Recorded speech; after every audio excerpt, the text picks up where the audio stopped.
ఎప్పుడూ నీలిమతో మాట్లాడకూడదు. నీలిమ కూడా నీతో మాట్లాడకూడదు. ఎంత పని చేసావు కార్తీక్. నీకు తెలియకుండా భానుకి ఎంతో పెద్ద హెల్ప్ చేశావు. రాంగ్ టైంలో చాలా రాంగ్ కండిషన్ పెట్టావు. మామూలుగానే భాను నాకు భయపడటం మానేసింది. ఇప్పుడు ఈ కండిషన్ని అవకాశంగా తీసుకుని తన స్థానం పటిష్టం చేసుకుంటుంది. నేను నోరు విప్పలేను కాబట్టి అందరూ తనని పొగిడేలా మార్చుకుంటుంది. నిన్ను కంటికి రెప్పలా కాపాడుకుని భానుకి తప్ప ఇంకెవరికి సాధ్యం కాదు అనుకునేలా చేసుకుంటుంది. భాను గెలుస్తుంది, నేను ఓడిపోతాను. నేను ఓడిపోకూడదు. ఏం చేసైనా భాను మాట తప్పేలా చేయాలి.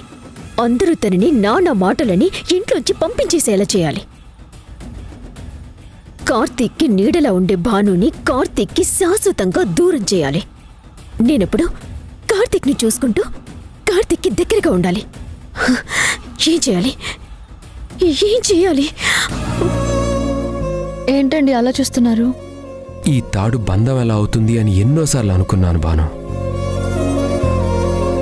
అందుకే ఇది నీ మెడలో ఉంటే నా మీద నీకు హక్కు ఉంటుంది కాబట్టి దీన్ని తీసుకుందామని వచ్చాను. తెంచుకొని వెళ్ళిపోతానని చెప్పాను. అమ్మవారి ముందు నువ్వు దీని గొప్పతనం చెప్తే నీలో నాకు అమ్మవారే కనిపించి భయంతో వెనక్కొచ్చేశాను. కానీ ఇప్పుడు అర్థమైంది ఈ తాళికి ఎంత బలం ఉందో, ఇది కట్టాక బంధం ఎంత బలపడుతుందో అని.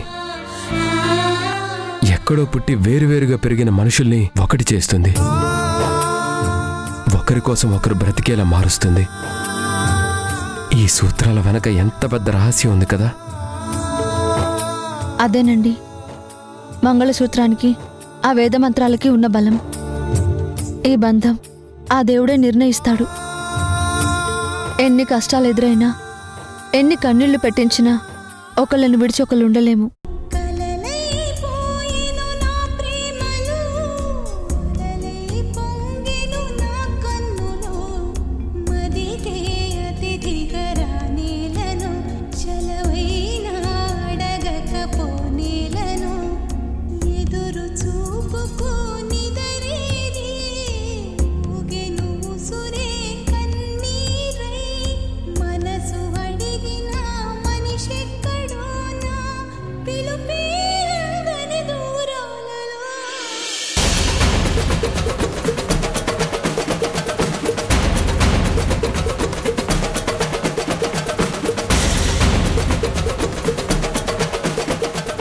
కార్తీక్ని జాగ్రత్తగా చూసుకోవడం అంటే ఎప్పుడూ ఆ గదిలో ఉండటం కాదు, తనకి కావలసినవన్నీ సమయానికి సమకూర్చటం భాను. అందులో నువ్వు ఫెయిల్ అయ్యావని అందరి ముందు నిన్ను తిట్టిస్తాను. ఏమే వాడికి టాబ్లెట్లు వేసావా? అప్పుడే వేశాను బామ్మ. వేడివేడిగా ఈ పాలు తాగితే ప్రశాంతంగా నిద్ర పడుతుంది. వాడికి ఇవ్వు.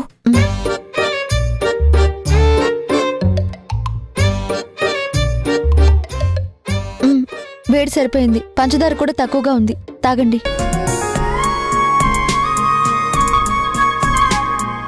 ఏంటి కార్తీక్ ఆలోచిస్తున్నావు? ఎంగిలి పాలని ఎలా తాగాలి అనే కదా.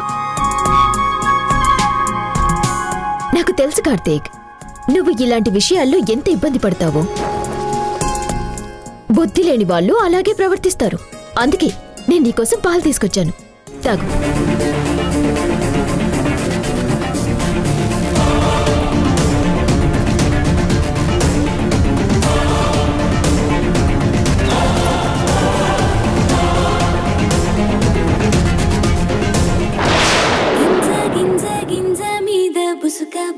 బుసుక తీసి తీయంగా బత్తెమైపోయే, బొట్టె కట్టి చేత పట్టిన చేతిలోకి చేరాలని గుండు జల్లా.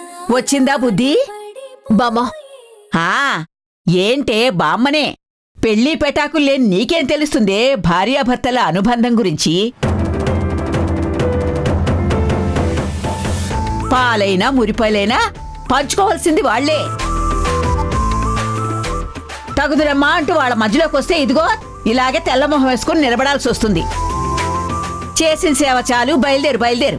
బామ్మా, మరి ఈ ఎంగిలి గ్లాస్ ఎవరు తీసుకెళ్తారు? ఆ? పెద్ద మనిషిలా పాలు పట్టుకొచ్చింది కదా, ఆ గ్లాస్ అక్కడ పెట్టి ఈ ఎంగిలి గ్లాసు దానికి ఇవ్వు, తీసుకెళ్తుంది. తీసుకెళ్ళు. నన్ను మాట్లాడొద్దు అని మా శ్రీవారు చెప్పారు కదా బామ్మా, ఆ మాట ఏదో నువ్వే చెప్పు. మళ్ళీ బొట్టు పెట్టేవి చెప్పక్కర్లేదు, దానికి గోడల చాటు నుంచి వినడం అలవాటే కదా. ఈ పాటికే నా గొంతు దానికి వినబడే ఉంటుంది. తీసుకెళ్ళకపోతే చెప్పు, అప్పుడు చెప్తాను ఏం చెప్పాలో. ఏంటి బామ్మ, బెదిరిస్తున్నారా? నేను తెచ్చిన పాలు తాగకూడదని చెప్పావు కదా, మరి ఆ గ్లాస్ నేనెందుకు తీసుకెళ్ళాలి? ఇదెక్కడ న్యాయం బామ్మ? బాగానే అడిగేవే. మొగుడు పెళ్ళాలు గదిలో ఉన్నప్పుడు రాకూడదనే బుద్ధి నీకుండాలి, అది ఎలాగూ లేదు. బాను చెయ్యాల్సిన పనులు నువ్వు చేస్తానంటున్నావు కదా, బాను స్థాయి స్థానం రెండూ నీకు రావు. ఇలా ఎవరికీ చెప్పకుండా పనులు చేస్తేనే పని మనిషిని చేస్తారు. ఎంగిలి గ్లాసులు పను మనుషులే తీసుకెళ్తారు. చాలా ఇంకా అర్థమయ్యేలా చెప్పాలా?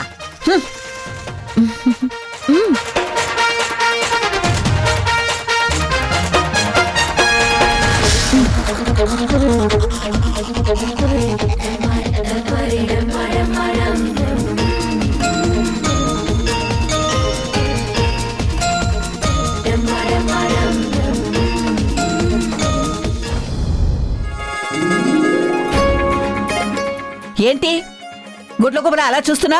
ఏమీ లేదులే బామ్మ, నువ్వు ఎన్నన్నా పడుతున్నాను అనే కదా నువ్వు నన్ను ఇలా అంటున్నావు. అంత పౌరుషం ఉంటే పో, నిన్నెవరైనా ఆపారా? అనవసరంగా నీతో నాకెందుకులే. ఏంటమ్మమ్మా, నీలిమ మీద ఎందుకు అరుస్తున్నావు?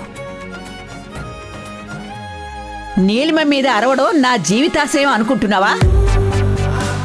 అయినా ముళ్ళ కంపకి ఎంత దూరంగా ఉంటే అంత మంచిది. ఓ నీలిమ కూడా అలాంటిదే. ఎందుకమ్మమ్మా ప్రతి చిన్న విషయానికి నీలిమనంటున్నావు? నువ్వెందుకు దాన్ని అంతలా వెనకేసుకొస్తున్నావు? ఈ విషయంలో నేను మాత్రం నీతో వాదించలేనమ్మమ్మా. అది సరే గాని ఒక వరలో 2 కత్తులు ఉండొచ్చా? ఉండకూడదు. అలాగే ఒక చూరు కింద 2 కొప్పులు కూడా ఉండకూడదు. అంటే ఏంటమ్మమ్మా నీ ఉద్దేశం? ఇందులో దురుద్దేశం ఏమీ లేదు ఊర్మిళ. బాను నీలిమ ఒకే ఇంట్లో ఉండడం మంచిది కాదని నా అభిప్రాయం. అయినా అసలెప్పుడూ లేంది ఇప్పుడెందుకు నీకు ఇలా అనిపిస్తోంది? నేనెప్పుడూ అదే అంటున్నాను, నీకే అర్థం కావడం లేదు. అసలే తాటకే అని తెలిసాక నీలిమని ఇంట్లో ఉంచడం మంచిది కాదు. దానివల్ల ఎవరికి మనశ్శాంతి ఉంది? ఎప్పుడూ నిప్పు మీద పడ్డ ఉప్పులాగా చిటపట్లాడుతూనే ఉంటుంది, ఇంట్లో మంటల్ని రగిలిస్తూనే ఉంటుంది. అలాంటి మనిషిని మన ఇంట్లో ఎందుకు ఉండనిస్తున్నావో నాకైతే అర్థం కావడం లేదు. అది కాదమ్మమ్మా. చూడు, యుగాలు మారినా యుగధర్మాలు మారలేదే. ఆడదానికి ఆడదే శత్రువు. రామాయణంలో శూర్పణఖ వల్ల సీత రావణుడి చెరలో ఉండాల్సొచ్చింది.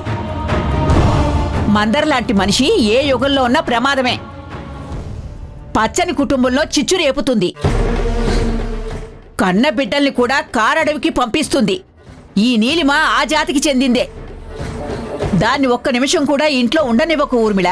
తరాలు చూసిన అనుభవంతో చెప్తున్నాను, దాన్ని ఇంట్లో నుంచి వెంటనే పంపించేసేయ్.